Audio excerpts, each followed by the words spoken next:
This is what it looks like when sales start coming through from your side hustle. It happened to me. I had two side hustle income streams alongside my main job, both of which grew into larger full-time businesses, one of which was acquired last summer. This video is for you if you're thinking about earning some extra monthly income, but don't know which idea to start with, or if you're curious to test out if you enjoy it enough to replace your main job. It's up to you to decide how far you want to take the side hustles, and of course, there are no quick fixes here. I created this video so you can avoid some of the pain points I went through, as I've done these side hustles myself. Hopefully, by the end, you'll feel inspired and take that first step. I'll focus only on online ideas, and each idea will follow a 3-step breakdown. 1, how to land your first customer and start earning money. 2, the costs, how much getting started money you need and what the monthly running costs are. And 3, I'll weigh up the pros and cons. Let's dive in. The first thing you need to think about, if you haven't already, is finding your niche. I'll do a separate video on this, as there's a lot that I can cover on this topic alone. But if you need some guidance, download my free template in the links below.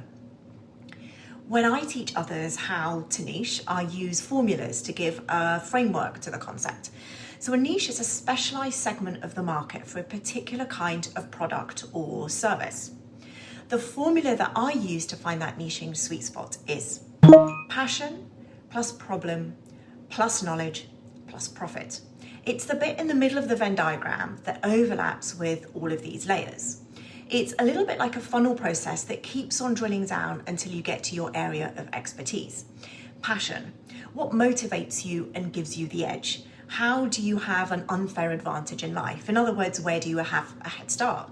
So mine is that I speak 5 languages, and that was what I ended up doing in my side hustle. Problem. What problem are you trying to solve? You're identifying and validating a problem and then creating a solution for it. Knowledge. What do you have experience in? What are you good at? And profit. Is there money in it? Are there any trends in the market that you've noticed? Is it a growing market? As soon as I niched my language learning company, I saw instant results because I increased my sales, my profits, my average spend per user. I had a clearer marketing message as I wasn't being everything to everybody. I'll show you how I niche down so you can see it in action. When I started my language learning company, I offered any language to any learner. I'd field all the inbound inquiries and I didn't really have a strategy, so I was spending a lot of time writing like different email templates and posting on socials for different demographics and catering to different languages with different pain points. And it became really overwhelming. I knew that I couldn't sustain my business this way. So the process I followed was this. We offer tuition in all languages to all B2B and B2C learners. In other words, companies, exam students, and adults.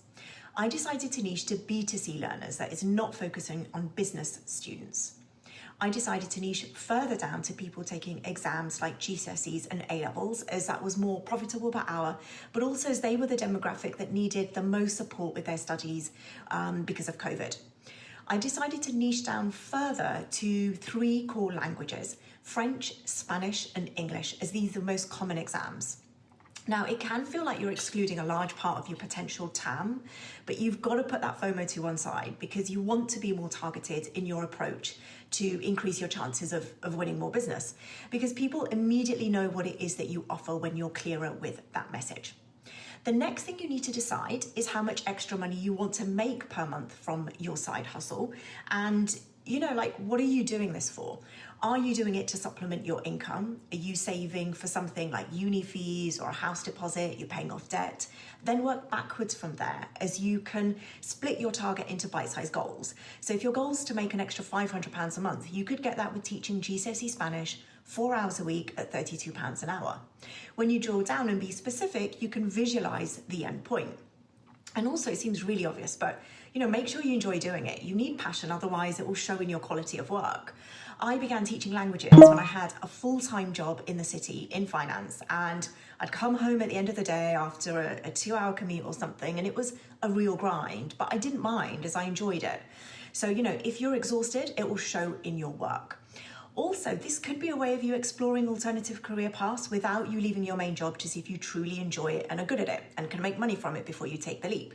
So that's how my company started. I was teaching a few hours a day in my living room until I hit maximum capacity and couldn't fit in any more students. I then hired someone else to work alongside me, then I left my job. Next, be realistic about how much time you have to allocate to your side hustle. For example, if you're tutoring, then when can you schedule classes? There's no point teaching at 6 p.m. if you can't get home on time because there's after work dinners or things. Or if you're doing shift work and your schedules change every other week, you're not going to be able to offer students that weekly consistency. So don't overcommit, as otherwise you will underdeliver and give up before your side hustle, even gathers momentum. Lastly, leverage technology to create systems. You're likely to do things manually initially just to save a bit of time, but use tech to make your hustle seem more professional, to make it seem more bigger than you actually are. People think you need to spend loads on tech, but you don't. Use software like Trello, Monday. They're used by some of the biggest companies in the world, and a lot of their plans can be free initially. Systems mean that you don't get overwhelmed with your tasks, projects, and deadlines, and that's even more important if you're doing this alongside your main job. So the first idea is digital products, and these are downloads like books, PDFs, planners, templates, checklists, spreadsheets, and courses. Now, lately, I've really been into templates. I've been inspired by creators that are blowing up in this space right now, such as Easlow and Thomas J. Frank. Let's follow the 3-step framework I mentioned for each idea. So how do you get started? Well, firstly, you need to decide what it is that you're selling.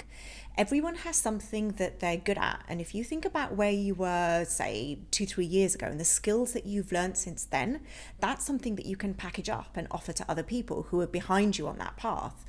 We all have different skill sets and everyone wants to learn. So spend some time thinking about where you can add value to other people's lives.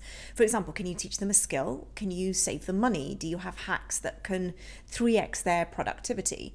How can you help others? Brainstorm all the things that you're good at, even if it sounds quite simple to you, because for other people it might not be. So for me, teaching English and Spanish comes really easily. But when it's down to things like exercise, I have less discipline, which is why I've got an online PT to help me stick to a fitness routine.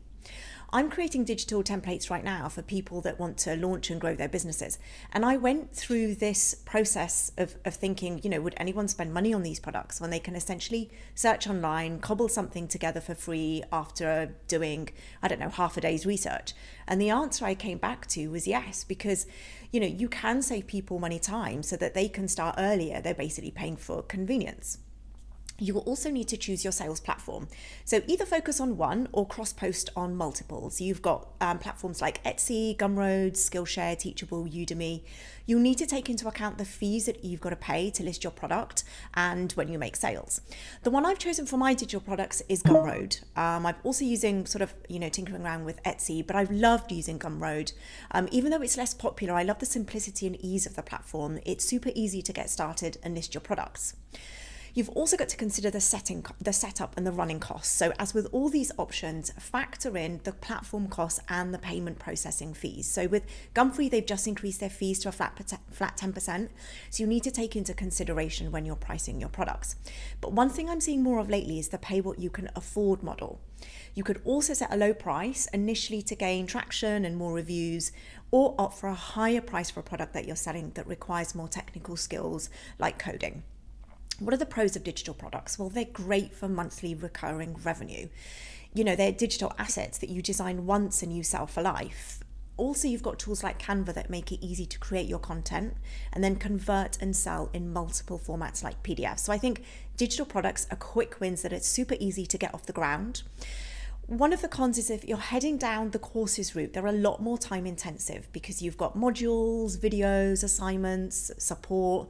Also, they need to be regularly updated, especially if your course is on something like designing a website on Webflow. As Webflow adds more features, you'll need to update your current course version. So you'll likely need to tinker away after publication so students have updates because they most likely got lifetime access. The next idea is tutoring. Now, this is my area of expertise as I recently sold my tutoring business. So comment below if you'd like a video on this topic specifically. I think this idea has a lot of merit, in my opinion, for all ages. Like, you could be a uni student and teach someone in the year below, as you can give them first-hand experience of what the exam was like, tips on answering questions, and your model answers. Even if you teach a physical skill, such as piano, guitar, singing lessons, these can all be taught online. My niche is English to professional learners, so employees in companies such as Amazon and Disney. I can teach basic English, but I don't really enjoy it as much, which is why I choose to specialise. So regardless of age, you'd have put yourself through all of that study and revision with all the notes that you've accumulated. And this can all be recycled and used with your new tutees. Even if you're in a job, you could tutor the skills that you use every day and get paid for it. Or you could teach people who want to improve their CV and their interviewing skills to get a job in your field. So let's follow the 3-step framework. So how do you get started? There's loads of tutoring platforms out there that you can set your profile up on. Spend some time researching tutors in your subject area and then go through the process of completing your bio. This can be the template that you replicate on all the other platforms that you choose. Now, I also use Gumtree just to get my name out there in the local community when I was teaching academic subjects, because Gumtree shows up higher in the search results. So it's good if you want to expand locally. So what are the costs? Well, when you set up on tutoring platforms, that process is completely free. You only pay a commission when a student books you to have a class through the site. And usually that's in the region of around 10 to 20%, which can seem a little on the pricey side. But remember, if you're getting a steady stream of student inquiries and bookings coming through, it's saving you marketing costs and time. So just factor that into your pricing model. You'll need to invest in some decent resources and textbooks, but when I had my tuition company, a lot of our tutors incorporated free materials from language learning sites like the British Council and Quizlet and Memrise. Don't forget, you'll also need to have a good working laptop and make sure you've got good Wi-Fi without any interruptions in the background. If your connection is lagging or you've got tech difficulties, it's not going to look so good. And the experience that you want your students to have is top notch. That means that you get repeat business. Then you've got to decide on your pricing strategy. Now, you might want to go in low, which could be an option if you're teaching, say, reading to early learners, or you might want to price higher if your subject is A-level maths. Pricing low could be a strategy for the first 6 months until you get more testimonials and you build up your students and develop your teaching style. But you will notice on these platforms that there are also tutors who are charging a higher price point, such as £70 to £80 an hour. Now, this could be because they got 4 A stars for their A-levels, or they went to Cambridge University, or they teach applied maths. So you need to decide where you sit in that range. You can also offer bulk packages. This is something that I did with my company. I offered incremental discounts on larger 12 and 20-hour packages. So the more that the student purchased up front, the less they paid per hour. So, this is great for cash flow. And also, the student is invested in their learning journey because they're block booking in advance. You could also offer group sessions once you've got more experience. So I'd recommend, say, like 5 or 6 learners per class. Not only is this more of an accessible price point, but you get paid more per hour, so it's a no-brainer. Remember, if you're teaching younger children, you'll need a DBS certificate, so this is a criminal record check. Now, some tutoring platforms do offer this as part of their service, but you'll need to pay for it separately. I think it's around £30 to £40. So the pros of tutoring. Super easy to get started. There's a lot of platforms that you can market yourself on, and most have features such as calendar scheduling, video access, whiteboard, messaging, payment collection. So there's no need for you to integrate those other apps because the structure is already there. If you're teaching in-demand subjects like GCSE maths or English, there's always going to be a need. So you'll have a steady stream of students. Plus, you build up a relationship with your student and they're investing time in you and your knowledge. So you're more likely to get repeat business if you're meeting their expectations. Also, if you're teaching exam level students, it's likely they'll want tutoring all the way up until the exam date. So you can more or less predict the number of hours that you'll be teaching them, which again helps you to forecast. The cons of tutoring, there's a lot of online competition, especially because it's an unregulated industry. So, you don't need official qualifications to call yourself a tutor. Be mindful of global competition. That's something I really noticed. So if you're in London and you're teaching Spanish like I was, you'll charge a higher price point because of cost of living. But you're competing with someone in Mexico who's charging the equivalent of, say, £10 an hour. But on the flip side, if you're teaching English and based in the UK, there might be more demand because you've got a British accent and they want to learn from you to reduce their heavy European accent, for example. That happened to me. You know, I had students who wanted to learn from me purely because of my English accent. Also, for live classes, you've got to commit to those hours and be physically present, even though they're online classes, rather than, say, a digital product where you don't have to be there and you can work in your own time.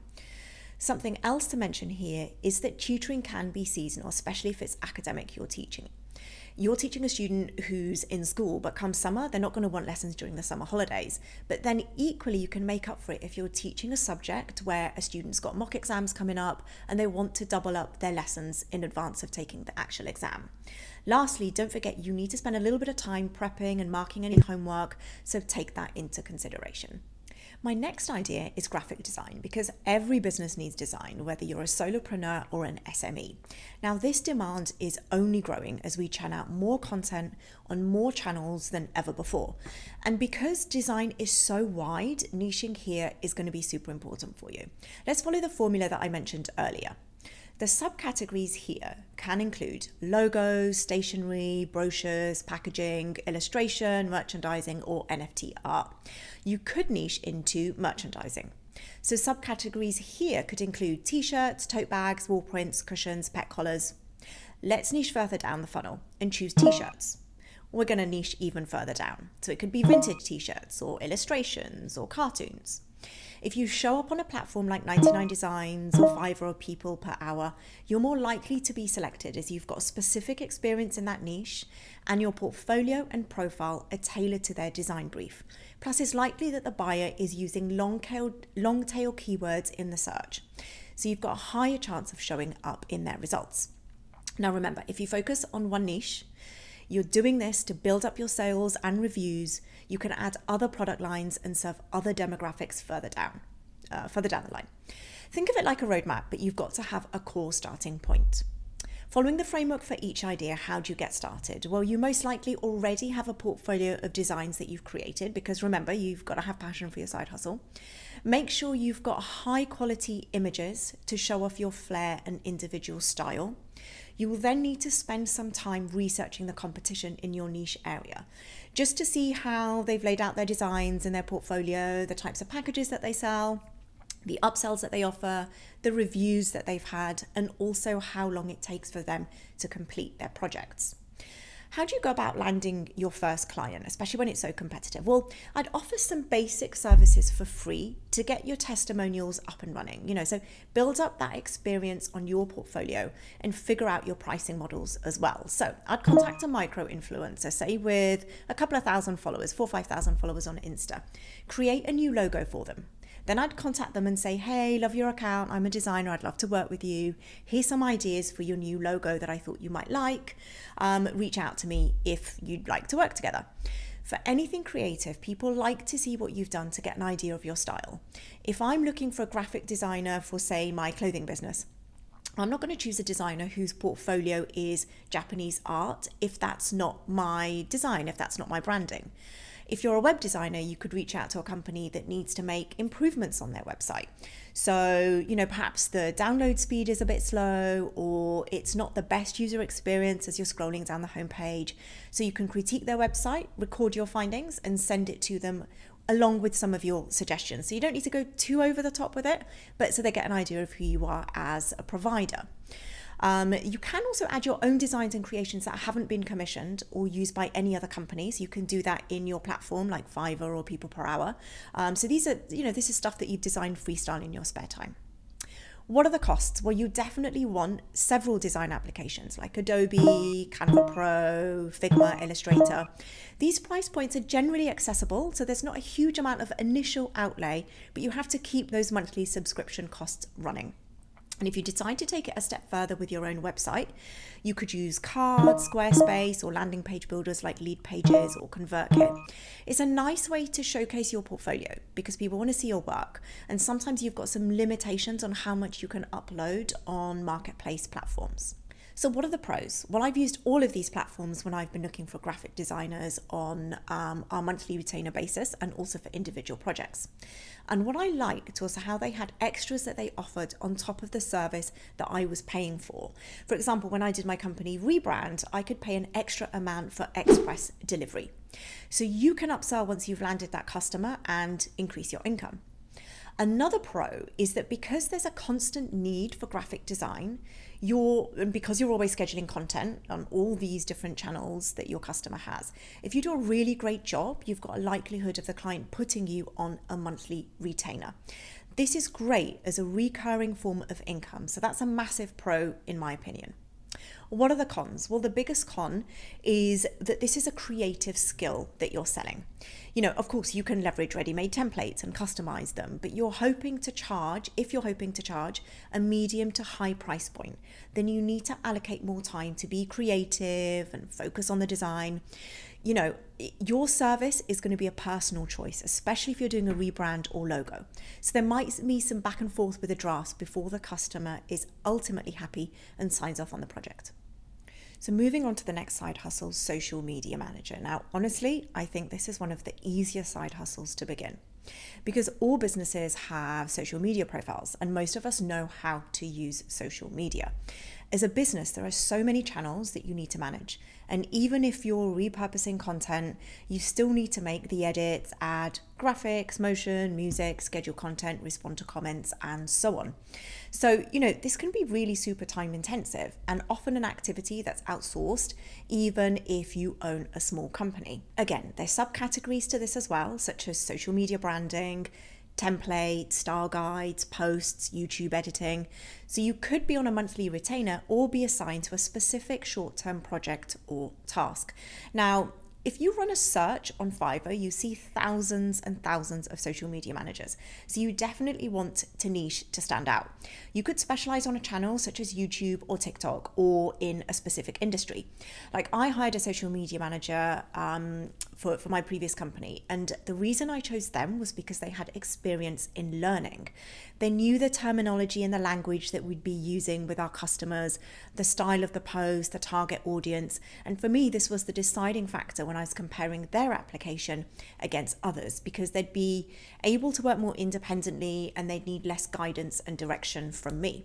Now, if I was starting out as a social media manager in 2023, I'd definitely be niching here as well so that your skill sets and knowledge stand out on the platforms that you advertise yourself on. Following the framework for each idea, how do you get started in this side hustle? The first thing that I do here is target a local business. Now, of course, this video is all about making money online, and the day-to-day activity will, of course, be digital. But to land the first 2 or 3 monthly retainers, I'd make a list of companies where you live that need some help with their social media. So, I go to a coffee shop in the morning and the owners are really lovely, the coffee's great, but their social media needs some TLC. Small business owners are more likely to be short-staffed or pressed for time as they're more affected by changes in the economy. So it's a great way for you to build up your experience. When you advertise online, I use Fiverr and People Per Hour more than Upwork. So I mainly use Upwork to find tech talent such as developers, SEO and PPC specialists. So that's just my personal preference. You need to find the platform that you feel more comfortable on. And of course, you're comparing their processing fees. The costs. Now, this side hustle does have more monthly running costs because of the tools and platforms you need to be able to do a good job. You've got your monthly subscription to a social media scheduling platform such as Hootsuite or Buffer. This can range from free plans, which do come with limitations, such as posting on a limited number of channels, so be careful of that, or they can cost, say, £30 to £40 a month. Now, given everything that's happening with AI, I definitely also be leveraging ChatGPT to help you write your headlines, hooks, the body of your post, and things like that. This can 5x your productivity, and you've got more time to market yourself to other clients. And as usual, with all the marketplaces, you've got the processing fees that will be deducted from the services.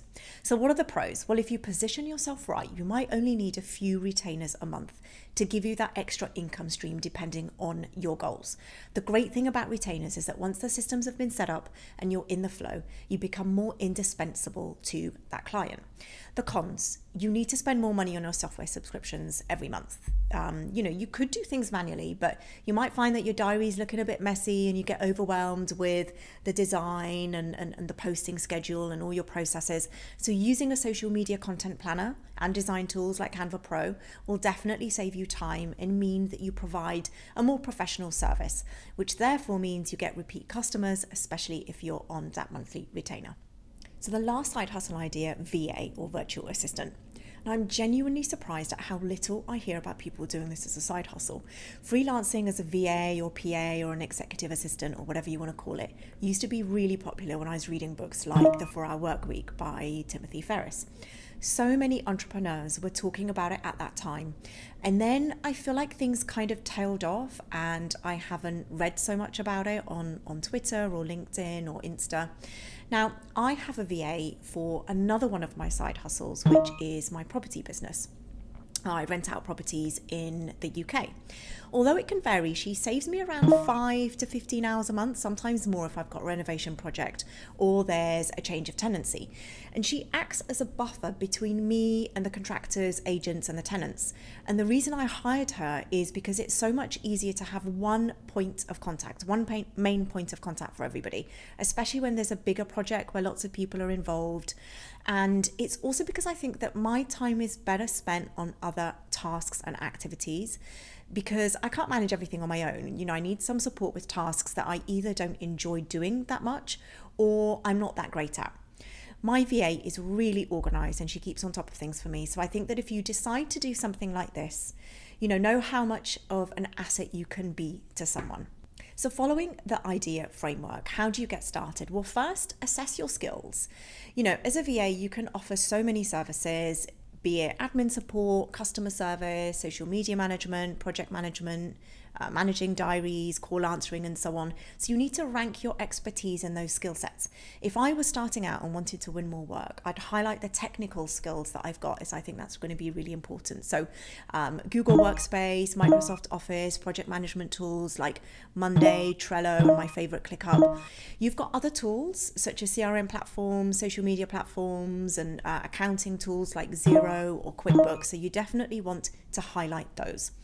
Make sure you've also got your own systems and processes set up to be able to manage the work efficiently, so things such as invoicing, time tracking, and project management. And then you've got to determine your rates. Now decide how much you'll be charging for your services. You can research the rates of other online VAs to get an idea of the price point. I'd definitely be offering packages depending on the number of hours that they wanted per month. But also consider niching. I know some VAs who specialize in certain industries like professional services, so they work with estate agents, and others who only work with, say, company CEOs. My strategy here to get your first client would be to go to LinkedIn, where you've got communities and virtual events that you can join. You can also network with potential clients. You could also collaborate with other PAs who can give you any overflow if they're too busy to take on the work that they've got. And of course, you've also got online platforms like Upwork or Fiverr, though I think Upwork lends itself to a better structure for VAs. Also with the setup costs, the majority of your costs will go towards your project management and time tracking tools, but also you might want to get certified in certain skills, things that you can easily do on platforms like Udemy or Coursera. So you've got some courses that are free and others that are paid, but I think displaying your qualifications means that you're more likely to stand out and win that client. But obviously be mindful of factoring that into your overall costs. So what are the pros? Well, you may only need to work with 2 to 3 clients a month to earn a decent amount of side hustle income. This is because it's likely that your clients will need you for tasks that are longer than just a few hours a month. You'll be on a retainer, which will be more lucrative for you, and you'll be able to predict your monthly revenue. So there's some really good pros here. The cons. Now, there's definitely a higher level of commitment here because your client is spending time onboarding you, giving you access to their personal business emails, files, and platforms that they use. Therefore, you've got to spend more time creating a compelling enough profile initially for the client to trust you with their business. You know, they're putting everything in your hands often. You'll be privy to all their personal and business communications. So you need to allocate more time on your professional profile and CV because they're investing time and money in you. So that's it. This is my first video on the channel. So please, please, please hit subscribe. I'd love your feedback and suggestions on what other content you'd like me to create. Some of the next topics on my list are small business apps, selling digital products online, and habits that will optimize your productivity workflows. So thanks for watching, and please comment below on topics that you'd be interested in.